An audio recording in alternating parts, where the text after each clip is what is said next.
Hello दोस्तों, स्वागत है आप सभी का डीएमआर स्टडी पॉइंट पर। और आज के इस वीडियो में हम बाल विकास एवं शिक्षा शास्त्र के बेहद महत्वपूर्ण प्रश्न करने वाले हैं और आशा है कि यहां से आपको परीक्षा में प्रश्न देखने को ज़रूर मिलेंगे। तो अगर आप चैनल पर नए हैं तो प्लीज़ चैनल को सब्सक्राइब जरूर कर लें, जिससे आगे भी आपको इसी प्रकार के यूजफुल वीडियो मिलते रहें। तो चलिए फिर स्टार्ट करते हैं।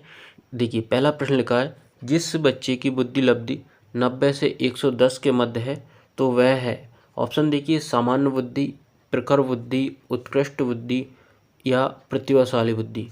तो दोस्तों, ऐसे बच्चे जिनकी बुद्धि लब्धि 90 से 110 के मध्य है तो वो बच्चे सामान्य बुद्धि के कहलाते हैं। ठीक है, तो इसलिए इसका ऑप्शन नंबर ए सही है। अगला देखिए, बुद्धि के मापन के लिए निम्न में से किसने प्रयोगशाला की स्थापना की है? तो ऑप्शन है पोर्टियस, वुंट, स्पीयरमैन या फिर पिंटर। तो इसका सही आंसर है ऑप्शन नंबर बी, यानी कि बुंट। अगला है, भाषा अनुकरण सिद्धांत का अध्ययन निम्नलिखित में से किस विद्वान ने किया है? तो ऑप्शन है गार्डनर, कोविन, बैलेंटाइन और ऑप्शन डी है वंडूरा। तो इसका सही आंसर है ऑप्शन नंबर सी, यानी कि बैलेंटाइन। अगला प्रश्न देखते हैं, शरीर संबंधी दृष्टिकोण व्यक्ति के विभिन्न अंगों के विकास में सामंजस्य और परस्पर संबंध पर बल देता है। यह कथन किसका है? ऑप्शन देखिए, गैरीजन, पेपनेक, ब्लूम या फिर सैडलर। तो दोस्तों, ये जो कथन दिया है वो गैरीजन महोदय ने दिया है। ठीक है, इसलिए इसका ऑप्शन नंबर ए सही है। प्रश्न 5 है, एकल गायन प्रतियोगिता के लिए विद्यार्थियों को तैयार करते समय एक विद्यालय लड़कियों को वरीयता देता है तो यह दर्शाता है। ऑप्शन देखिए, लैंगिक पूर्वाग्रह, वैश्विक प्रवृत्तियाँ, प्रयोजनात्मक उपागम या फिर प्रगतिशील चिंतन। तो इसका ऑप्शन ए सही हो जाएगा, यानी कि लैंगिक पूर्वाग्रह। प्रश्न 6 है, व्यक्तिगत विभिन्नता से संबंधित प्रत्यय पर सर्वप्रथम किस मनोवैज्ञानिक ने कार्य किया है? तो ऑप्शन देखिए, गाल्टन, स्किनर, प्रिस्टले या फिर वुडवर्थ। तो इसका ऑप्शन नंबर ए सही है, यानी कि गाल्टन। प्रश्न 7 है, बालकों की अभिवृद्धि के निर्धारण में किन तत्वों की भूमिका होती है? तो परिवार, समाज, समुदाय या फिर उपरोक्त सभी। तो इसका ऑप्शन डी सही हो जाएगा, यानी कि बालकों की अभिवृद्धि के निर्धारण में परिवार, समाज और समुदाय सभी की भूमिका होती है। ठीक है। प्रश्न 8 है, निम्नलिखित में से कौन सा मूल्यांकन सत्र की समाप्ति के बाद किया जाता है? तो ऑप्शन है योगात्मक मूल्यांकन, निदानात्मक मूल्यांकन, रचनात्मक मूल्यांकन या फिर उपरोक्त में से कोई नहीं। योगात्मक मूल्यांकन जो है सत्र की समाप्ति के बाद किया जाता है, यानी कि इसका ऑप्शन नंबर ए सही हो जाएगा। अगला प्रश्न देखते हैं, बी.एस. ब्लूम ने शैक्षिक उद्देश्यों का वर्गीकरण कितने भागों में किया है? तो ऑप्शन देखिए, 2, 3, 4 या फिर 5। तो इसका ऑप्शन बी सही हो जाएगा, यानी कि 3। प्रश्न 10 है, रचनात्मक मूल्यांकन में फीडबैक और स्वमूल्यांकन दोनों शामिल होते हैं। यह कथन किसका है? ऑप्शन देखिए, स्किनर, प्रिस्टले, ब्लैक या फिर सैडलर। तो दोस्तों, यह कथन है सैडलर महोदय का। ठीक है, ध्यान रखना है आपको। अगला प्रश्न देखते हैं, निर्वाचनात्मक प्रश्न के माध्यम से तात्पर्य है? तो ऑप्शन देखिए, ज्ञान परखना, विषय संबंधित ज्ञान की परीक्षा, निश्चित बिंदु तक जाना या फिर उपरोक्त में से कोई नहीं। तो इसका ऑप्शन बी सही हो जाएगा, यानी कि विषय संबंधित ज्ञान की परीक्षा। प्रश्न 12 है, सामाजिक दृष्टि से वंचित बालकों के उत्थान के लिए क्या उपाय हो सकते हैं? ऑप्शन देखिए, निःशुल्क शिक्षण उपलब्ध कराना। अगला ऑप्शन है सभी प्रकार की शिक्षा से वंचित रहना। ऑप्शन सी है स्वयं को समाज से पृथक करना या फिर मानसिक रूप से कमज़ोर होना। तो इसका ऑप्शन ए सही हो जाएगा, यानी कि सामाजिक दृष्टि से वंचित बालकों के उत्थान के लिए निःशुल्क शिक्षण उपलब्ध कराना चाहिए। प्रश्न 13 है, अनुसूचित जनजाति के बालकों की शिक्षा के खराब स्तर के प्रमुख कारण कौन से हैं? तो ऑप्शन देखिए, पारिवारिक गरीबी, शिक्षा का प्रचार प्रसार न होना, बालकों की संख्या कम या फिर उपरोक्त सभी। तो इसका ऑप्शन डी सही हो जाएगा, यानी कि ये सभी कारण जो हैं अनुसूचित जनजाति के बालकों की शिक्षा के खराब स्तर के प्रमुख कारण हैं।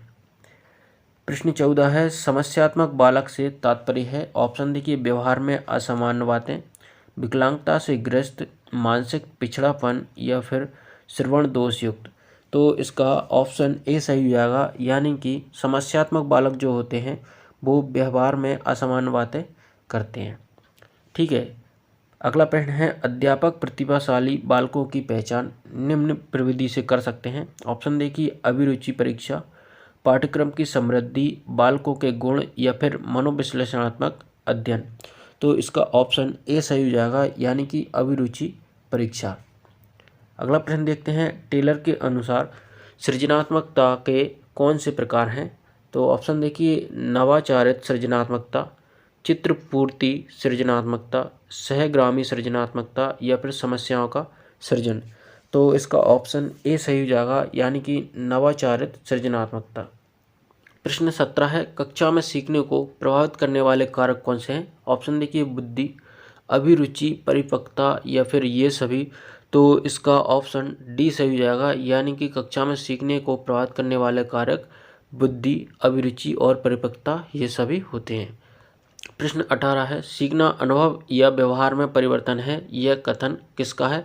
तो महत्वपूर्ण प्रश्न है दोस्तों, इसको बिल्कुल ध्यान रखिएगा, इसको रट लीजिएगा। ऑप्शन देखिए ई ए पील, फ्रेंडसन, गेट्स या फिर क्रो एंड क्रो।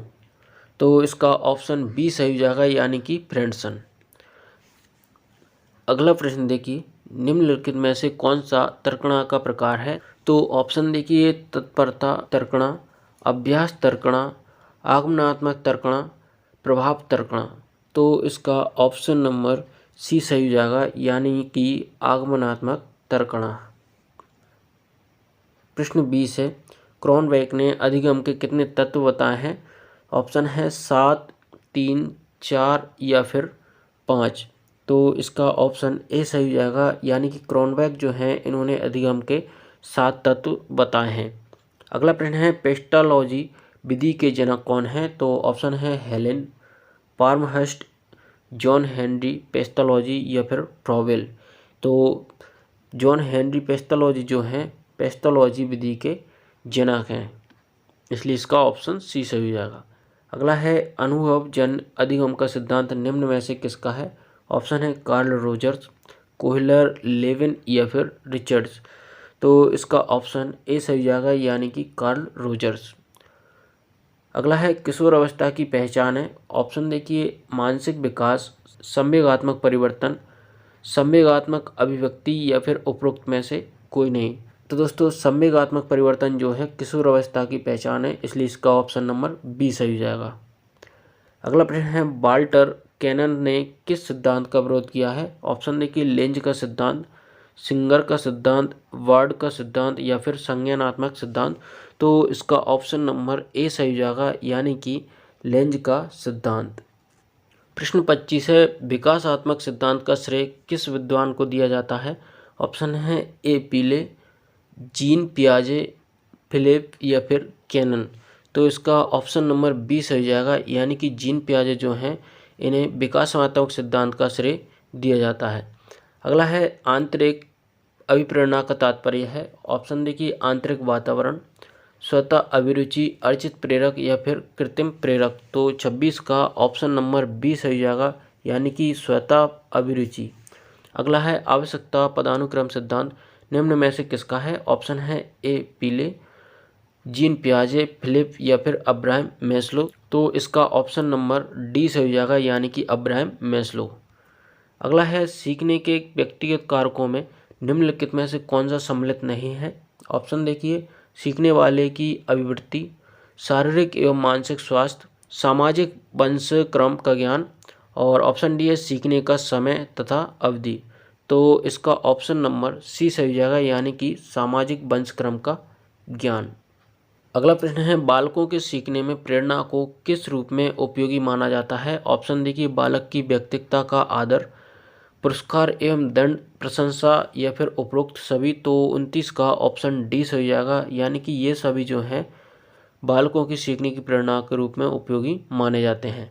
और आज का अंतिम प्रश्न देखते हैं संवेग क्या है। तो ऑप्शन देखिए प्यार व स्नेह, भावों में परिवर्तन, क्रोध या फिर उपरोक्त में से कोई नहीं, तो इसका ऑप्शन सी सही हो जाएगा, यानी कि क्रोध जो है संवेग होता है। ठीक है दोस्तों, अगर आपको वीडियो अच्छा लगा तो इसको लाइक करें, शेयर करें, साथ ही चैनल को सब्सक्राइब कर लें, जिससे आगे भी आपको इसी प्रकार की यूजफुल वीडियो मिलते रहें।